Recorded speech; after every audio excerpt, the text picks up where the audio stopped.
Para peserta, selamat sore.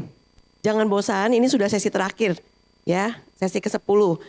Jadi di sesi ini kita akan belajar mengenai organ terbesar di manusia. Ya, kita semua tahu organ terbesar itu apa. Terbesar dan penting itu adalah liver, hepar. Ya, jadi ada 3 pembicara yang akan mengisi sesi ini. Nanti nomor 1, sesi 1 ini kita akan melihat perkembangan dari kemajuan terapi untuk kasus tumor liver dari perspektif seorang dokter bedah digestif. Dokter bedah digestif yang akan mengisi sesi ini adalah Dr. Bambang Suprapto. Kemudian sesi keduanya itu akan diisi mengenai imaging. Jadi peranan PET scan untuk melihat metastasis pada liver. Imaging ini akan diisi oleh spesialis kedokteran nuklir, yaitu Dr. Ayu Rosemilia Dewi. Dan yang ketiga, nanti kita sama-sama akan belajar mengenai, kalau tadi perkembangan terapi dari bedah digestif, kemudian imaging dari nuklir, kemudian yang ketiga ini kita akan belajar sama-sama mengenai diagnostik dan terapi yang akan diisi nanti oleh Prof. Natenso.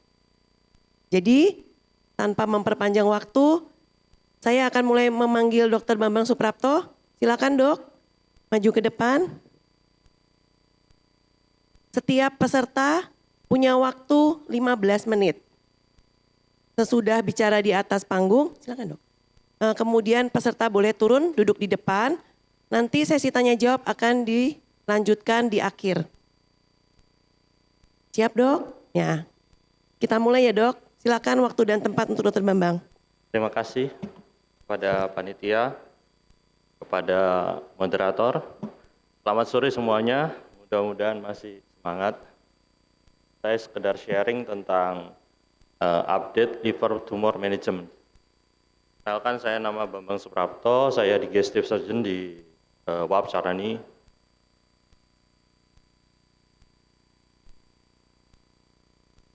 Nah, kalau bicara tentang liver tumor, kita tentunya ada benign, ada malignant. Malignant terdiri dari primer maupun sekunder atau metastasis. Nah, karena kasus ini adalah kasus, saya lebih berbicara kepada topik malignant.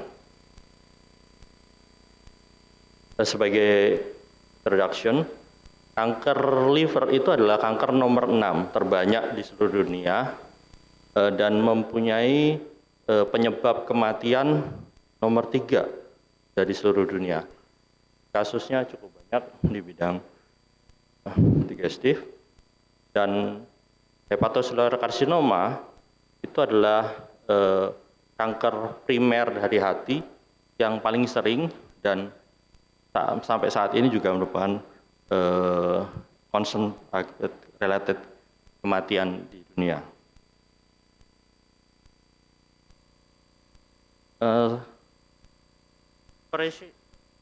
Liver resection itu kuratif treatmentnya itu dengan surgery atau pembedahan. Jadi pada kasus baik tumor primernya maupun tumor sekunder. Tumor primer seperti hepatocellular carcinoma, kemudian cholangiocarcinoma, dan flat skin tumor. Terkait secondary malignancy atau metastasis juga liver resection ini merupakan modalitas penting untuk memperpanjang dan survival rate. Sampai pada tindakan suatu transplantasi hati. Nah, bicara tentang hepatocellular carcinoma, itu bisa diatasi baik dengan pembedahan antara reseksi hati atau suatu tindakan transplantasi. Nah, bagaimana kita memilih salah satu di antara keduanya, itu sangat tergantung daripada sifat kanker itu sendiri dan kondisi hati saat itu. Ukuran tumornya, kemudian karakteristik daripada livernya seperti kondisi sirosis dan apakah ada suatu portal hypertension, maka itu pemilihannya jikalau ada faktor-faktor yang memberatkan seperti itu mungkin ada merupakan suatu kandidat di bidang liver transplantasi pada kasus HCC. Sedangkan tapi yang modalitas utama kalau itu tidak bisa harus dilakukan suatu tindakan reseksi daripada hati. Alternatifnya adalah kombinasi atau multimodalitas seperti tindakan seperti TACE atau dengan tindakan portal vein embolisasi itu akan meningkatkan volume daripada liver yang sisa sehingga memungkinkan untuk tindakan pembedahan atau reseksi kemudian di berikutnya.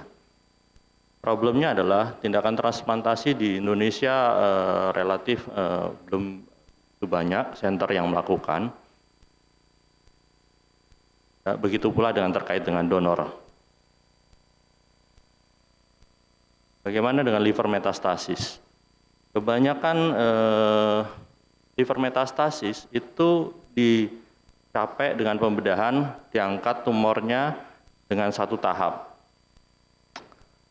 Tapi kadang-kadang memerlukan juga bila metastasisnya itu bilobar atau borderline resectable, kita bisa kombinasikan dengan neoadjuvan kemoterapi.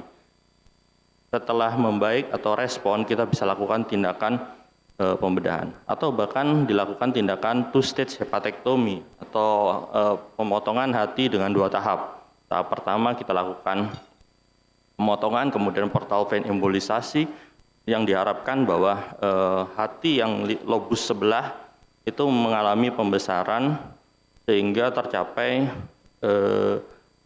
kapasitas yang mencukupi untuk survive. Bagaimana dengan tindakan minimal invasive surgery? Tindakan minimal invasive surgery ini sangat berkembang saat-saat ini. Tindakannya seperti laparoskopik maupun robotik. Selain tindakan open yang biasa kita lakukan. Bahkan donor transplantasi hepar itu bisa dengan saat ini sudah bisa dilakukan dengan robotic surgery. Keuntungannya adalah dibandingkan open surgery, maka tindakan minimal invasif ini tentunya mengurangi risiko perdarahan, kemudian mempercepat penyembuhan after surgery atau setelah pembedahan, dan dikatakan mempunyai oncologic outcome yang sama dibandingkan tindakan open atau terbedah terbuka. Tindakan yang lain adalah ablasi untuk tumor hati. Nah, tindakan ablasi ini itu bisa dilakukan pada kasus tumor hati primer maupun sekunder atau metastasis. Dan bisa dilakukan dengan tindakan terbuka, minimal invasif maupun secara perkutan. Untuk tumor yang kurang dari 2 cm, itu tindakan yang bisa dilakukan untuk lokal terapinya adalah lokoregional terapi, itu dengan radiofrekuensi ablasi.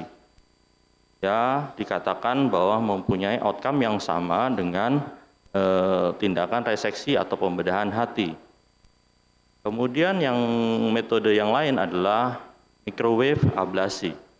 Itu dia bisa untuk tumor yang lebih besar, antara lebih dari 2 sampai 5, kurang dari 5 cm. Dia juga dikatakan lebih populer, cukup populer dibandingkan RFA karena dia mempunyai cooling effect dan lebih superior.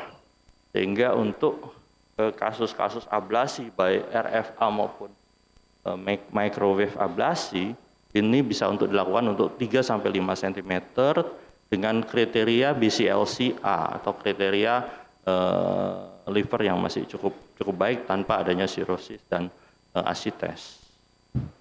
Dan bisa menjadi kandidat untuk sebelum dilakukan suatu tindakan liver transplant atau reseksi hati. Saya bicara tentang liver transplantasi. Nah, pengangkatan tumor itu secara total terhadap tumor-tumor hati yang ganas itu dilakukan total hepatektomi, kemudian diikuti dengan liver transplantasi. Ini sudah dikerjakan sejak tahun 80-an. Problemnya adalah kekambuhan daripada kanker itu sendiri itu masih menjadi barier untuk liver transplant. Selain itu juga tersedianya donor dan liver transplant center.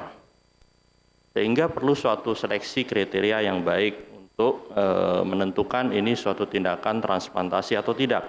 Seperti tidak adanya ekstrahepatik metastasis, kemudian kurangnya manipulasi saat melakukan reseksi daripada sel kankernya, kemudian kurangi imunosupresinya. Nah, itu sangat berpengaruh dengan kesuksesan dalam bidang liver transplant. Bagaimana transplant untuk hepatocellular carcinoma atau hepatoma? Pada kondisi early stage atau stadium dini, HCC itu mempunyai result yang baik terhadap transplantasi dengan kriteria Milan.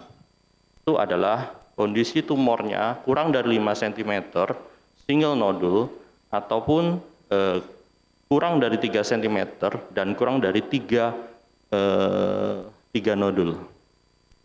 Nah, tindakan tentunya di Indonesia hal ini sangat sedikit karena biasanya yang datang ke kita itu sudah HCC dalam huge HCC rata-rata.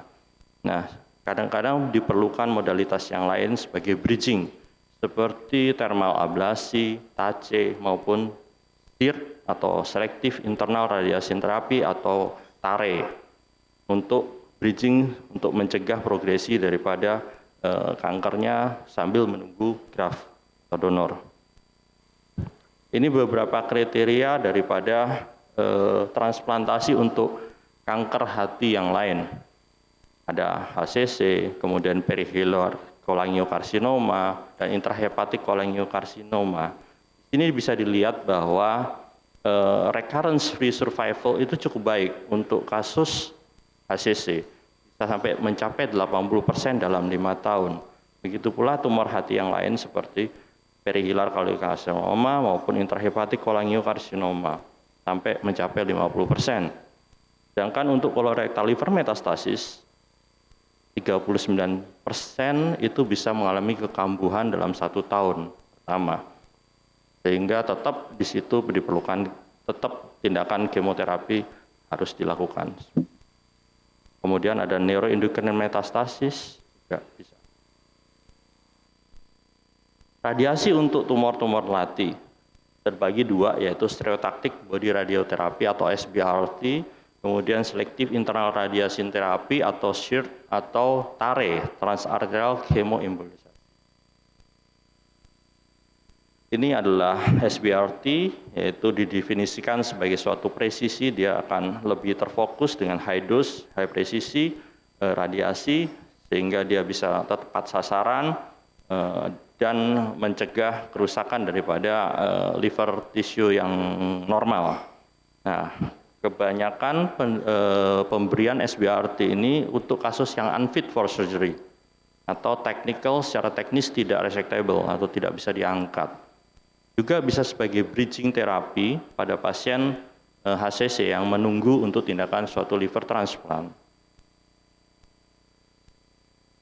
Atau selective internal radiation therapy.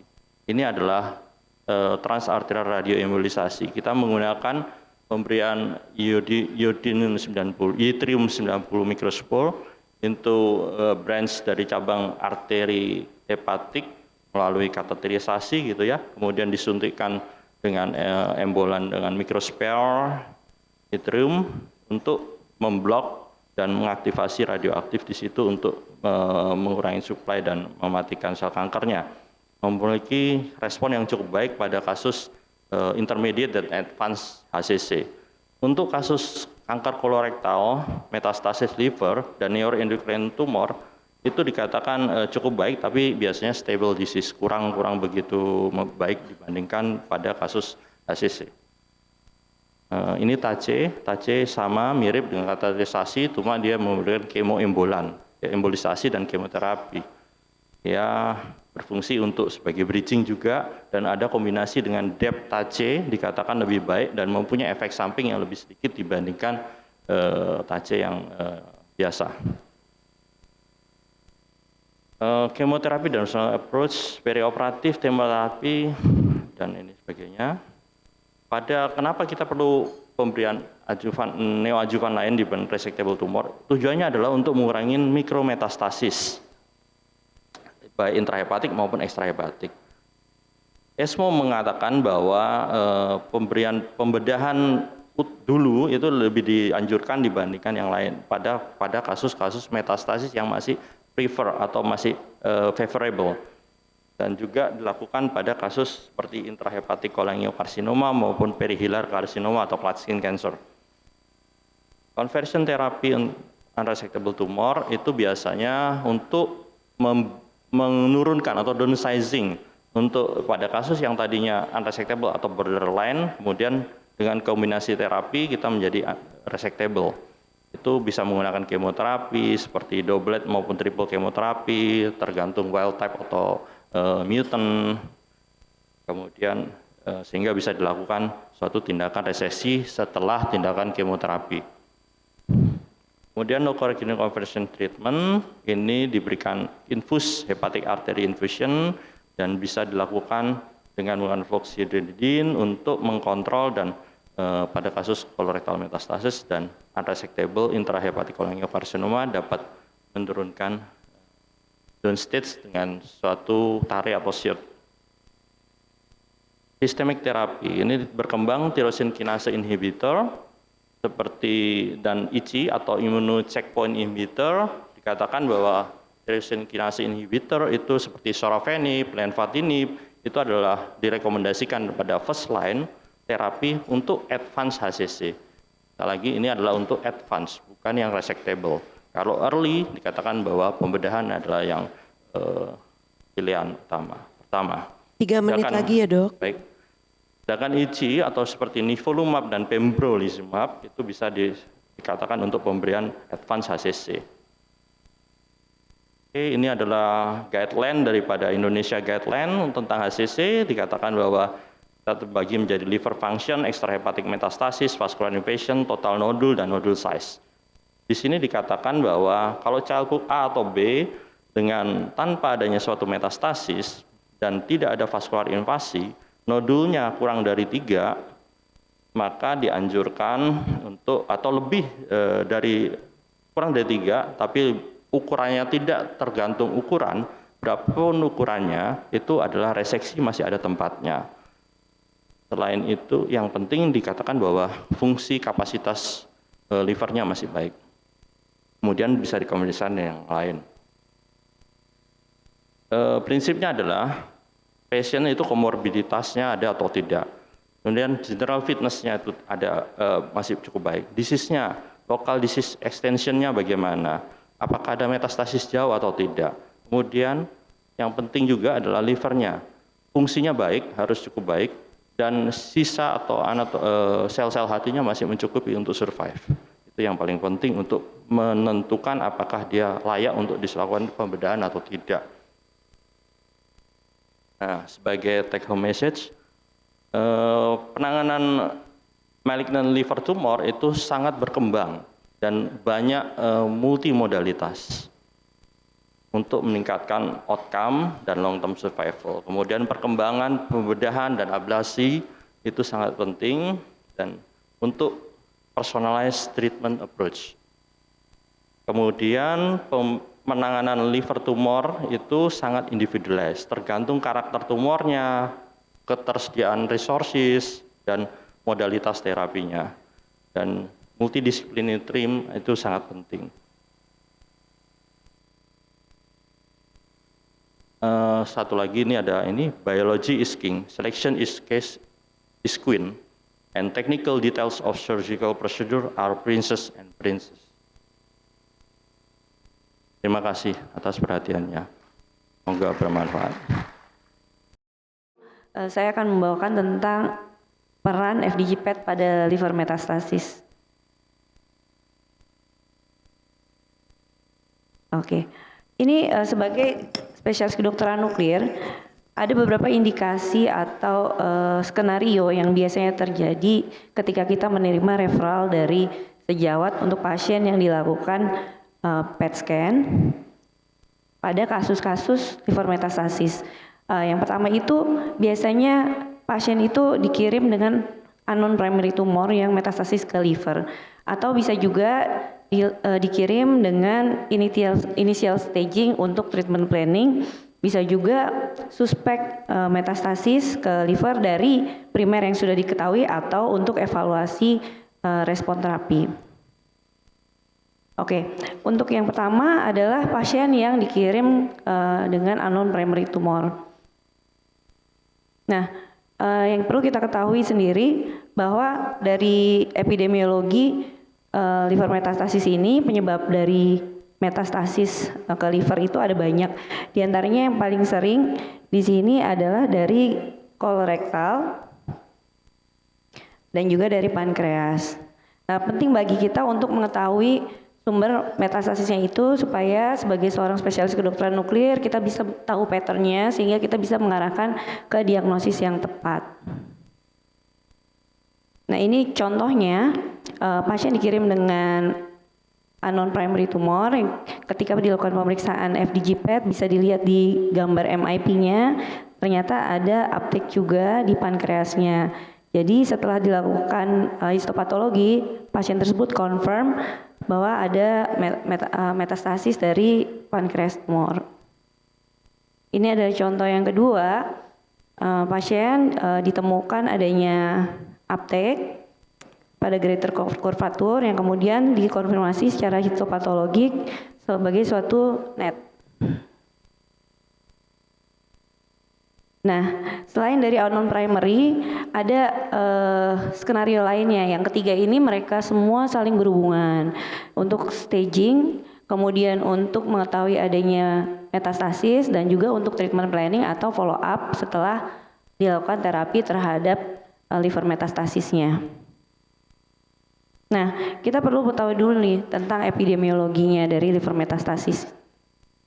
Jika dilihat di sini, ini ada tabel grafik epidemiologi liver metastasis pada laki-laki dan perempuan dan distribusi berdasarkan usianya.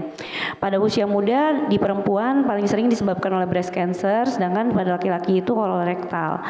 Ketika usia tua penyebabnya lebih bervariasi, tapi yang dominan bisa kita lihat di sini adalah pankreas yang berwarna ungu dan juga yang berwarna biru tua dan biru muda itu kolon dan rektum.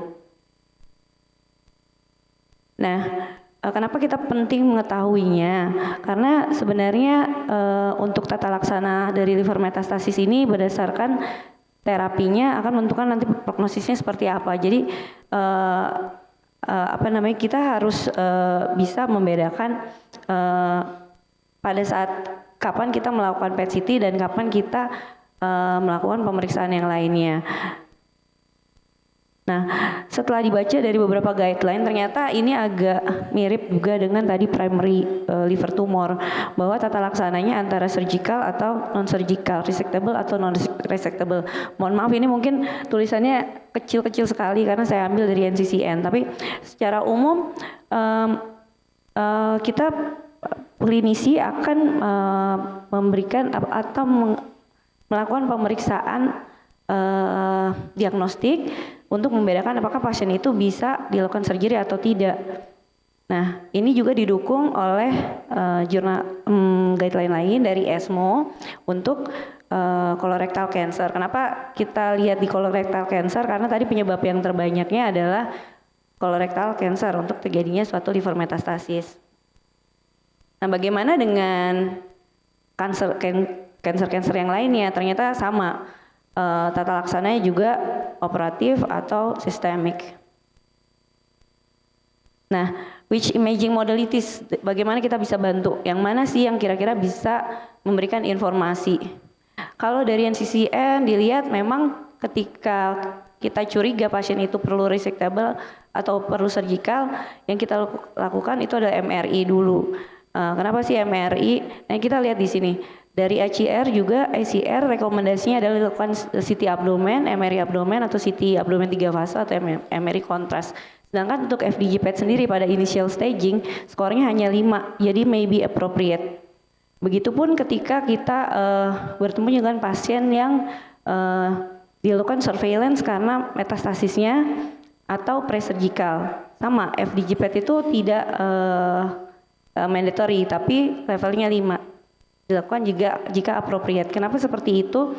Nah, karena memang dari diagnostik nilai diagnostisnya sendiri dari penelitian ini penelitian meta-analisis didapatkan bahwa sensitivitasnya itu untuk PET bukan PET CT ya. PET itu tinggi, tapi untuk FDG PET CT scan ternyata literaturnya sangat sedikit.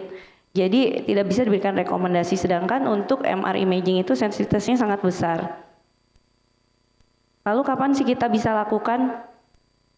Nah, kita bisa lakukan jika PET CT itu memberikan informasi tambahan, misalnya MRI atau CT-nya equivokal, maka kita bisa dapatkan informasi tambahan dari uptake FDG pada heparnya. Nah, ini contoh kenapa sih tadi FDG itu nilai sensitivitasnya tidak terlalu tinggi FDG PET CT scan ya.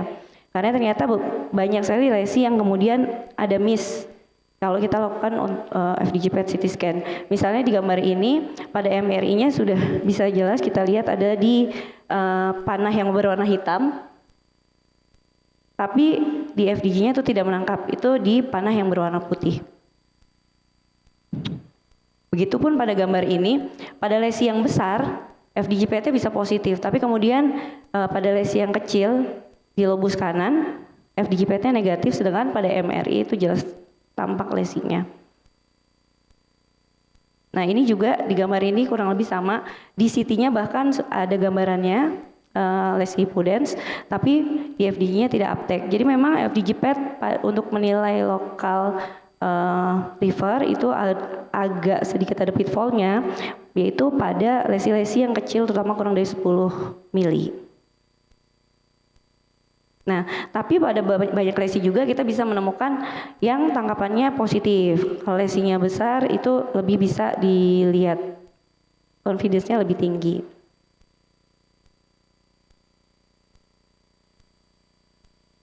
Nah, kapan kalau gitu? Kalau memang inisial kita tidak lakukan, lalu kapan? Tadi mungkin sudah disampaikan oleh Dr. Bambang bahwa kita lakukan untuk menilai adanya lesi di ekstrahepatik. Nah, ini adalah keunggulan dari FDG PET sendiri. Nah, ini pada pasien-pasien yang dilakukan pemeriksaan FDG PET sebelum dioperasi, itu FDG PET bisa mengurangi surgical atau operasi yang tidak perlu, sehingga ketika dilakukan PET CT dan ditemukan adanya lesi ekstrahepatik, maka pasien tersebut tidak akan lanjut untuk surgical. Nah, ini contohnya ketika dilakukan FDG PET CT, karena kelebihannya adalah dilakukan dengan secara whole body, ditemukan adanya lesi metastasis pada hilar kanan, sehingga kemudian pasiennya tidak lanjut untuk dilakukan reseksi. Nah, di foto gambar yang kedua ini ditemukan adanya peritoneal metastasis, itu lesi yang gambar B di panah berwarna putih. Dan pada gambar ini adanya cerebral metastasis. Nah, untuk selain dari surgical, ada tadi terapinya dengan menggunakan RFA. Nah, untuk RFA sendiri kita agak berbeda. Kalau surgical tadi kita punya nilai tambah. Untuk FDG PET sendiri kita bisa pilih apakah nanti pasien itu akan lanjut surgical kalau memang localized di liver, atau dia tidak lanjut kalau ada extrahepatic metastasis. Tapi kalau untuk RFA ini tidak terlalu membedakan, karena tindakan RFA itu walaupun ada metastasis ekstrahepatik, RFA itu tetap bisa dilakukan. Nah, kita punya peran di sini untuk menilai prognostiknya. Jadi, memang ketika kita nilai dari RFA itu biasanya kalau pasiennya tumornya bilobar atau mendevelop recurrence, itu dia lebih bermanfaat jika kita lakukan pemeriksaan dengan FDG PET sebelumnya. Atau jika setelah sudah dilakukan RFA kita evaluasi dengan FDG PET. Contohnya di gambar ini, jadi secara anatomik dari lesinya itu memang sudah mengecil, bisa dilihat di gambar A. Kemudian gambar A itu sebelum dilakukan RFA, kemudian gambar B setelah RFA itu dilihat ada area iskemik yang besar, dan kemudian di gambar C kelihatannya areanya sudah mengecil.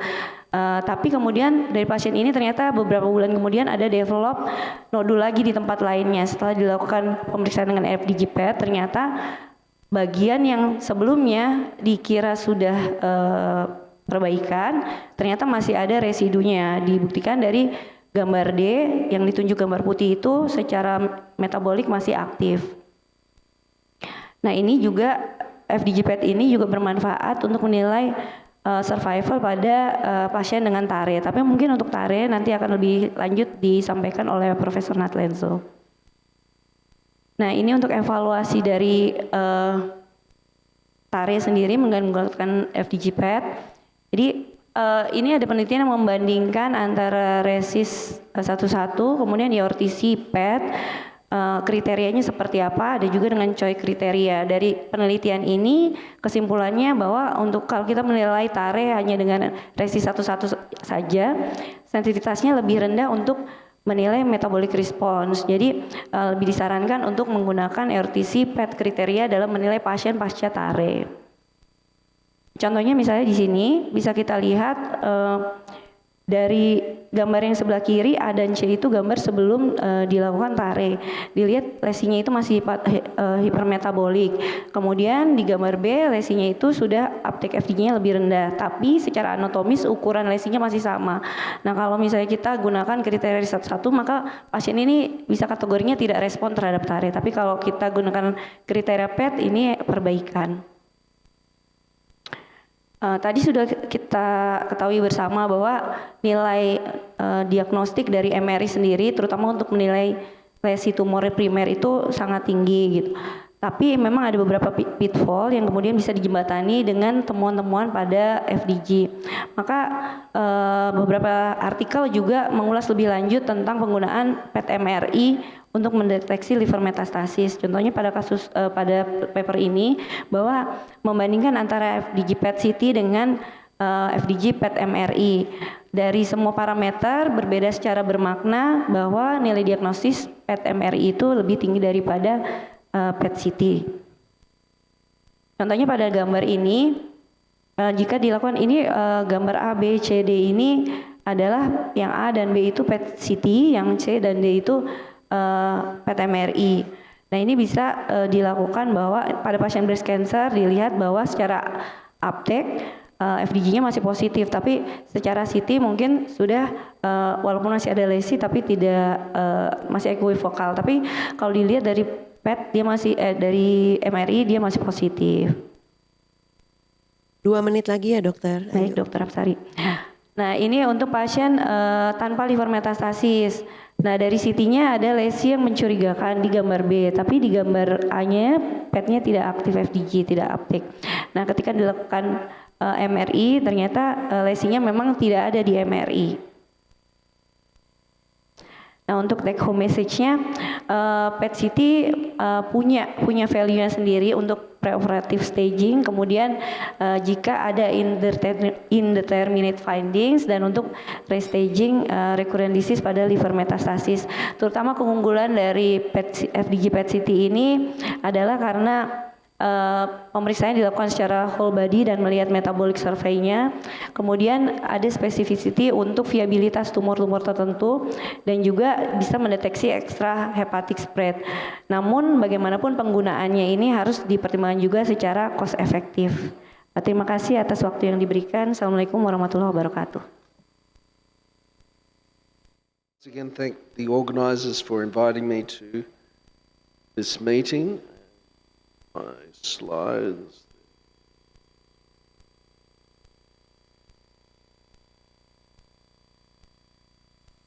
Yes. So I'm going to talk to you about the role of transarterial radioembolization, or TAR, in liver tumours. These are my disclosures as previous. So, as you all know, there's a significant burden on liver cancer, particularly in Asia, but throughout the world. We've had some very good talks about surgery and systemic therapy, but there are limitations in both if you have particularly have multifocal or extensive disease. And sometimes, as previously said, sometimes you need a bridge to get to surgery or transplantation. So there is a need for local regional approaches. As you are aware, HCC is a major problem worldwide, almost 1 million new cases and 800,000 deaths annually. It's the third leading cause of cancer death worldwide. Colorectal cancer, about a third of colorectal cancer present or subsequently develop colorectal liver metastases. In Australia, we don't see as much HCC, but we do see a lot of colorectal liver metastases and metastases from other cancers to the liver. Indonesia is number 8 in the world in liver cancer, and these are probably an underestimate, the true number of cases in this country. So we've already had a bit of a discussion of what TARE is. It was originally developed with yttrium-90 microspheres. There's two types, there's a resin and there's a glass microsphere. But there's also more recently Holmium-166 microspheres. They're directed and delivered via the hepatic artery, and it exploits the fact that tumours usually have an arterial supply, whereas the rest of the normal liver have a portal venous supply. Now, for those that don't know, this technique was actually developed at my hospital, at Royal Perth Hospital, in the 1980s. By a surgeon, Professor Bruce Gray, who developed a company called Certex. In fact, the company has eventually been sold to a Chinese company. And it was originally developed not for HCC, but for colorectal liver metastases. So the liver is sensitive to radiation, and as we mentioned, there's a dual supply, and most of the metastatic tumours and primary tumours have mainly an arterial supply. I'm going to talk mostly about yttrium-90 because that's the one I have many years experience with. I first started using it in the late 90s. So I've got over 20 years experience, almost 30 years experience in using the Certex. We have no Holmium yet in Australia. So as I mentioned, there's glass or resin spheres. Holmium is an interesting agent. They put Holmium-165 into this resin. They neutron bombard it in a reactor, turning it to 166. Terumo own that product, and it's called Quirum spheres. Both of them are beta emitters and with a fairly short penetration. They target the tumour vasculature. Holmium's quite nice in that it also has a paramagnetic property, so you can actually image it on MRI, and it also has a gamma emission, so you can image it on SPECT. Yttrium-90, you can do Bremsstrahlung SPECT imaging, and also you can image it on a PET camera, and we do that quite routinely. So they're loaded with this yttrium-90, that's the SIR spheres. They're between 20 to 60 micrometers. They're biocompatible, they're not biodegradable, and they're classified as a brachytherapy medical device by regulators. This is how SIR spheres are usually shipped in 3 gigabecquerel containers, and they contain 40 to 80 million microspheres. So the whole idea is not only do you get the radiation, but you also get an embolic effect. They block the capillaries, and that also has an effect on blood supply. It has a high energy beta, it's got a 2.7 day half-life, and about 94% of the radiation is delivered over 11 days. And the average range in the tissue is 2.5 millimeters with a maximum of about 1 centimeter. Holmium, these are the properties of Holmium, relatively similar. As mentioned, I don't have any personal experience with Holmium. So we've already mentioned what the indications are. They were originally developed for colorectal cancer, but I think predominantly they've been used more in hepatocellular carcinoma around the world. As also mentioned with the previous speaker, they can be used in intrahepatic cholangiocarcinoma, and we're starting to look at it in other metastases, neuroendocrine tumours, breast metastases, melanoma metastases. So this is the treatment algorithm. So it's quite a process to get from selecting a patient to actually treating a patient. And it doesn't happen overnight.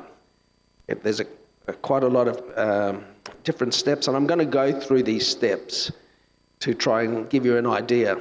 It seems difficult, but it is done. It's done in Singapore, it's done in Australia, it's done around the world, but it does need a team.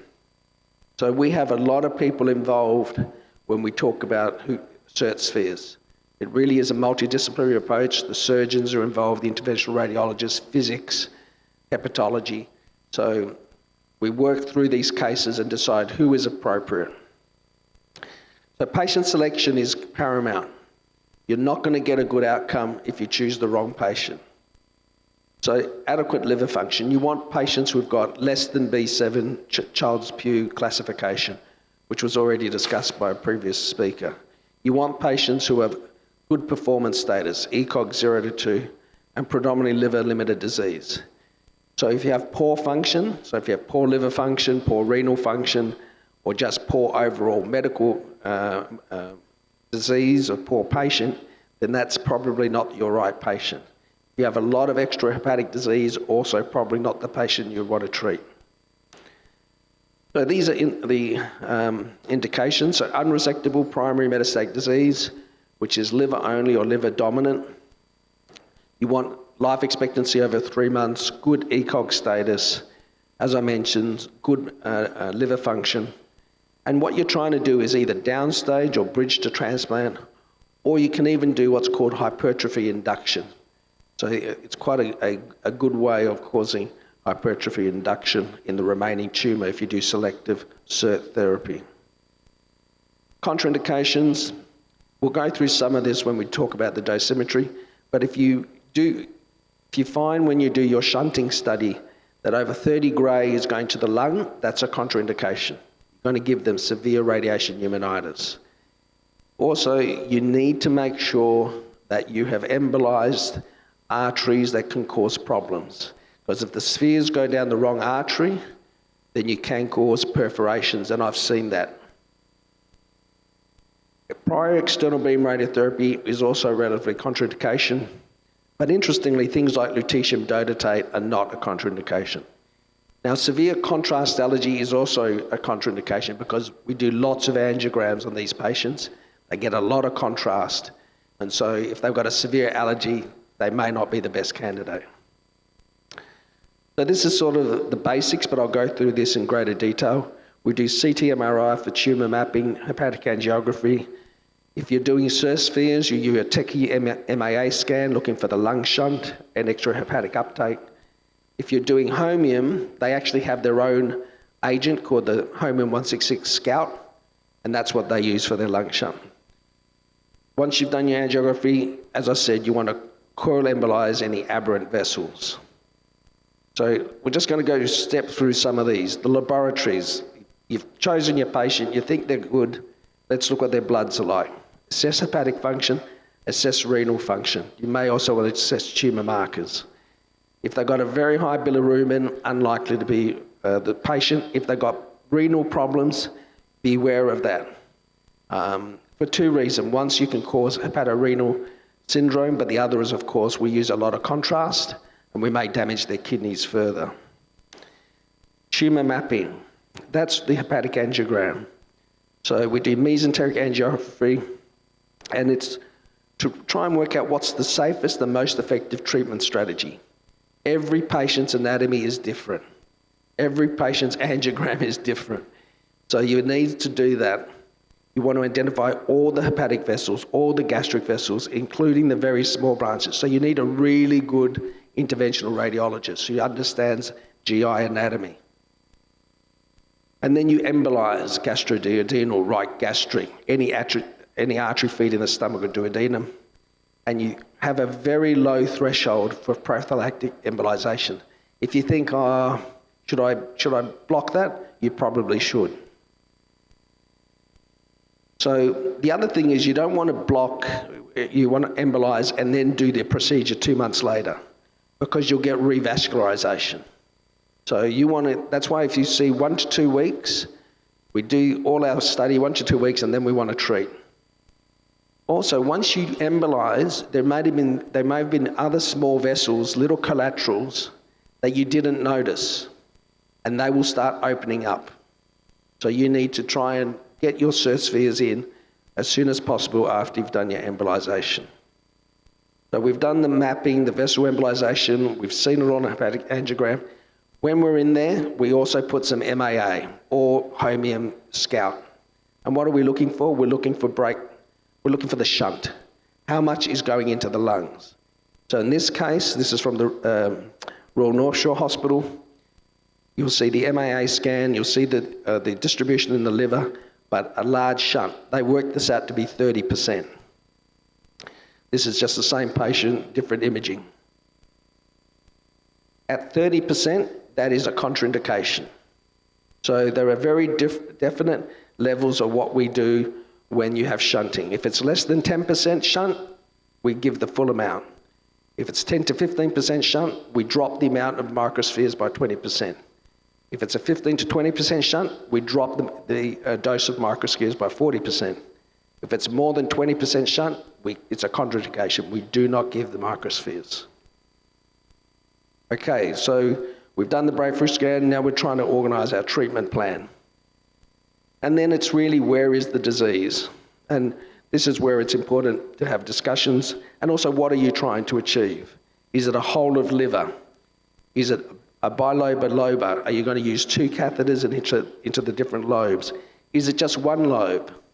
Are you trying to save the liver, particularly if your hepatic reserve is low? Or is it super selective, where you're going to try and put the catheter as close to the tumour as possible? And these are discussions that I had during the multidisciplinary meetings. Then the dosimetry. Now, there are different ways of doing the dosimetry. The way that we mostly use is the BSA, the body surface area, but there are different ways. There's a MERD way of doing it, there's a partition, and there are certain dose constraints.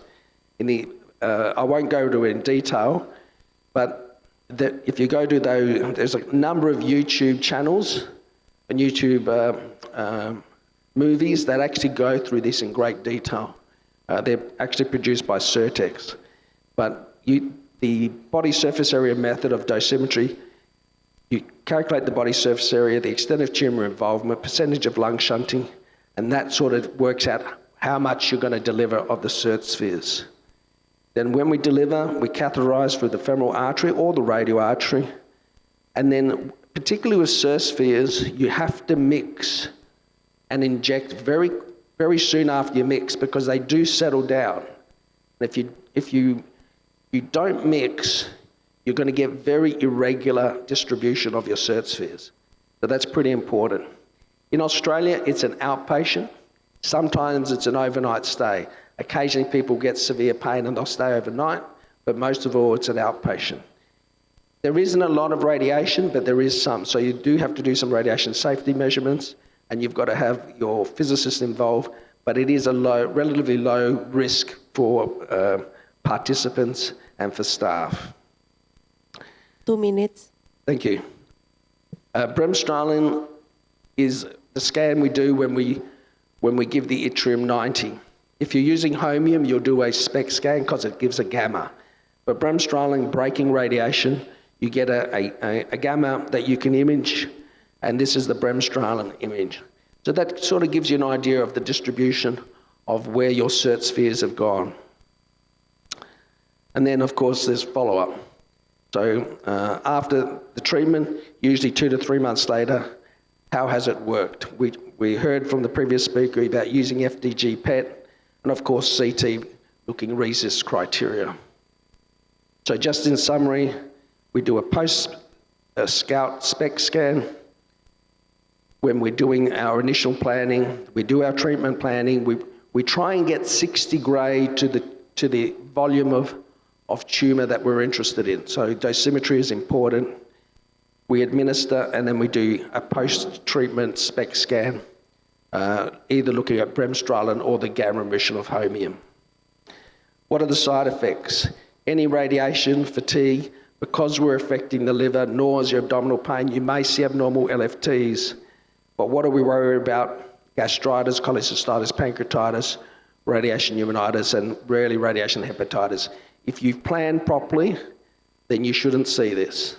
But it is all about planning, and that's the main name of the game here. I won't go through a lot of this. This just shows you some of the outcomes. There are some studies show better local control compared with TACE. There's a lot of data on colorectal cancer. There's more data coming out on neuroendocrine tumours. I've used it. Pretty good for palliation and symptom control, particularly if people have functional symptoms. And as I said, there's emerging roles in other cancers. If you compare it to TACE, there are some studies that show longer time to progression, less post-embolization syndrome. It may have similar overall survival to some of the new drugs. It's not curative. Surgery can be curative, but it is useful in downstaging, and that's one of the trials, the Legacy trial, which has shown that, and you also can bridge to transplant. Some of the future directions, we heard that immunotherapy is starting to be used, and now there's some interest in combining it with immunotherapy. There are ways of improving the dosimetry, and as I mentioned, expanding role. So multidisciplinary approach is key, and you've also got to look, this is quite a complex process. You need good people, and it's quite expensive when you add everything up. So is it cost effective? And there is variable access worldwide, mostly because I think A, cost, and B, the number of people involved, of highly skilled people involved to get this done. So it's safe, effective, it has a role in unresectable HCC metastasis, useful for downstaging bridging, but patient selection is critical. It is complementary of systemic therapy, and you can get local control and favorable toxicity, and as I mentioned, some of the future. So that's it, almost on time. Thank you, Prof. Natlenso. So now, just stay in the stage. So I will ask Dr. Bambang and Dr. Ayu to. Good afternoon. I'm Feby from MRCCC. I want to ask Prof. Natlenso about how to choose between TACE and SIRRT.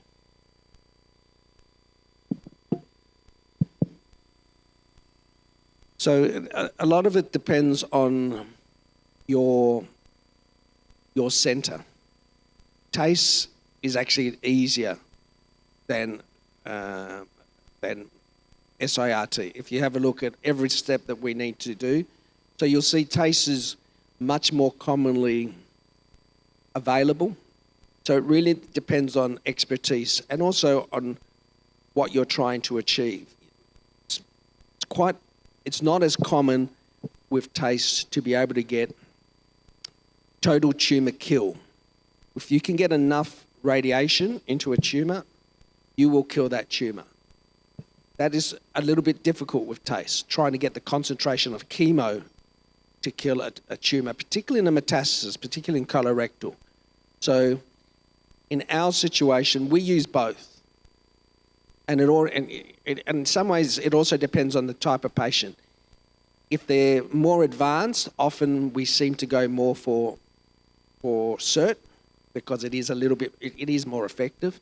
If they're more intermediate stage, we may use TACE. Sometimes we use TACE first, and if that fails, we'll go on and use SIRT. But it really depends on the actual centre. And if you look at the trials where they've compared TACE to SIRT, they're not great therapies, either of them. They're both good therapies.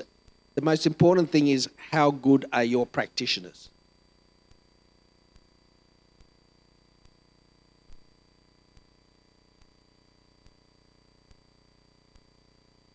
So it is written that the SIRT could bridging to the transplantation. And will in the future, the step of the liver cancer therapy be tried to reduce the tumor size first, then the surgery?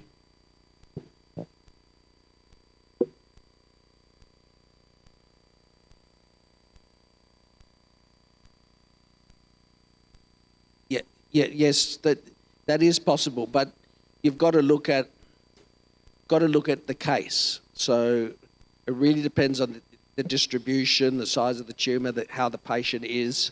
But yes, a bridge to transplantation or a bridge to surgery is quite commonly a reason why we do it.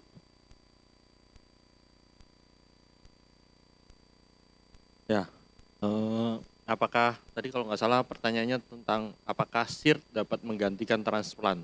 Bukan. Sorry. Bridging. Okay. After SIR to transplant, yes, it can do for bridge before transplant. Bridging sebelum. Bridging itu adalah menunda sebelum mencegah progres daripada tumornya, to reduce the tumor burden with selective or TARE. After that, you can proceed with the transplant if possible. Kalau untuk yang tadinya tidak bisa ditransplant, kalau misalnya dibantu dengan SIR, apakah bisa jadi di transportable gitu ya dok? Bisa juga kah? Berdasarkan kriteria Milan itu yang layak untuk ditransplant adalah yang ukurannya kurang dari 5 cm dan nodulnya tidak lebih dari 3 cm dan tidak lebih dari 3 nodul. Itu kandidat untuk transplant. Selebihnya tidak kandidat untuk transplant. Jadi kalau ada perubahan dok setelah dilakukan TACE atau TARE pada kasus yang tadinya awalnya tidak memenuhi syarat, Ya. kemudian jadi memberikan respon Memberikan respon dan bisa, akhirnya karena bisa masuk kriteria. bisa masuk kriteria, maka bisa dilakukan suatu untuk bridge sebagai suatu transplant. Tadi dikatakan bahwa bisa membantu untuk pada kasus yang intermediate untuk meng-switch untuk bisa dilakukan suatu tindakan transplant dan untuk mencegah suatu pembesaran tumornya sambil menunggu donor. Yang mana tidak mungkin terjadi ya dok di Indonesia. Belum bisa dilakukan. Terima kasih Dokter Bambang. Ada pertanyaan lagi? Ada? TARE. Sorry, how many? Limit, I mean dose or how many times that patient could be given TARE. So it all depends on how you give it. So if you give selective, then yes, you could do multiple selective. But what you need to work out is how much hepatic reserve is left. So that's right. But you can also, sometimes you can cause hypertrophy. Sometimes you can almost destroy a whole lobe and to try and force the other lobe to hypertrophy up, as long as it's got no disease in it. So there are techniques to try and do that. But it is something that we have to work out how much radiation we've given to the liver, because every time you give it, are you going to increase the risk of radiation hepatitis and then liver failure, and what techniques to use. So if you've used super selective, where you've just gone after isolated lesions, then that gives the less total radiation burden. You may be able to do multiple attempts. But by and large, if you've given whole liver cert, people are fairly reluctant to give it again. Noted now. Nah sekarang ada pertanyaan lagi? Belum ada? Saya tanya ke Dokter Ayu. Saya tanya jawab Dokter Ayu. Kalau dari pengalaman Dokter Ayu selama ini, kan banyak kasus ya Dokter Ayu, baik dari kasus primary-nya di liver seperti HCC ataupun kasusnya metastasis dari kasus breast maupun kolon. Itu kalau tidak terlihat dalam penangkapan, yang tadi Dokter Ayu bilang FDG itu nggak bagus untuk penangkapan. Bagaimana saran di bagian ekspertise dok supaya klinisi itu tidak bingung atau klinisnya justru mengerti? Ya dok, memang beberapa kali ada yang kemudian jadi gambaran PET CT yang kita dapatkan itu jadi equivokal. Kadang kita dapatkan adanya vokal uptake tapi CT-nya tidak ada kelainan anatomikal. Jadi kalau memang seperti itu kejadiannya ataupun sebaliknya CT-nya equivokal tapi uptake-nya nggak ada.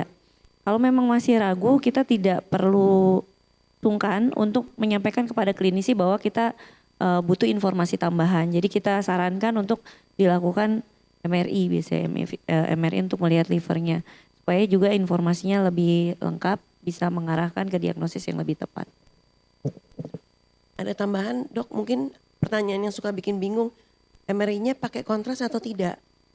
Pertanyaannya tuh biasanya lanjutannya gitu dok, MRI-nya pakai kontras atau tidak? Ya sebenarnya kalau untuk melihat kelainannya, sedangkan dengan MRI kontras memang ada kemudian klinisi yang lebih mengarah ke maunya CT abdomennya 3 fase. Kita kembalikan lagi ke klinisinya karena memang pengalaman mungkin berbeda-beda dan juga fasilitas yang di center masing-masing pun beda-beda gitu dok. Terima kasih. Jadi sudah tidak ada pertanyaan lagi. Ya memang di Indonesia setahu saya sharing ya dok ya, kalau dari bedah digestif memang pilihan terbaiknya sampai sekarang kalau bisa memang operasi. Dokter tadi juga sempat kita bicara ya dok ya, kalau jaringan liver sehat itu 20% saja, itu bisa ya dok dilakukan operasi ya, buang semua yang jelek. 5-30% kalau livernya sehat ya. Jadi masih pilihan itu dan tidak begitu optimis ya dok dengan kemo atau yang lain ya dok. Ya terima kasih dok. Sementara dari bagian imaging, ingat PET scan dengan FDG itu bukan menjadi pilihan segala-galanya. Sebenarnya tadi ini nyambung dengan kuliahnya Prof. Stokkel, di mana Prof. Stokkel itu membawakan tentang FAPI. Jadi menariknya memang nggak semua kasus bisa dilihat langsung oleh atau pakai metode PET-FDG. Jadi kalau tidak pakai PET-FDG, kalau diserahkan kembali ke nuklir dan obatnya tersedia, mungkin kita bisa pakai pilihan FDG, PET-FAPI ya, Dr. Ayu ya. Ya, and for Prof. Natenso. So yeah, this is quite new for us in Indonesia. So we are still learning more and more and do more cooperation with digestive surgery. Jadi kalau sudah tidak ada pertanyaan, saya tutup sesi ini. Terima kasih untuk peserta yang sudah bertahan sampai akhir. Terima kasih untuk para speaker. Selamat sore semuanya. Saya kembalikan acaranya ke panitia. Oke, terima kasih Dr. Hapsari. Selanjutnya kita lanjut ke penyerahan selempang manik dan plakat.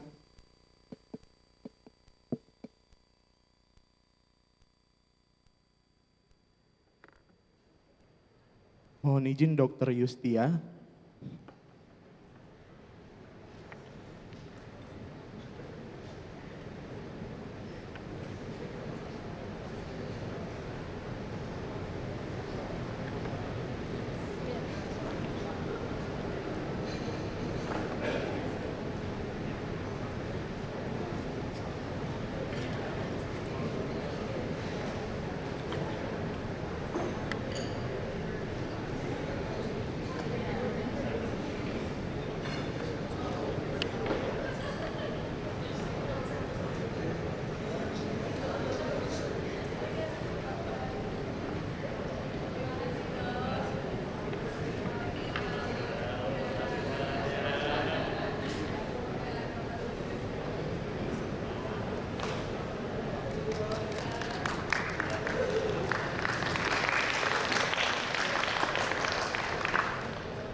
Baik, terima kasih untuk moderator Dr. Hamsari dan speaker Dr. Bambang Suprapto.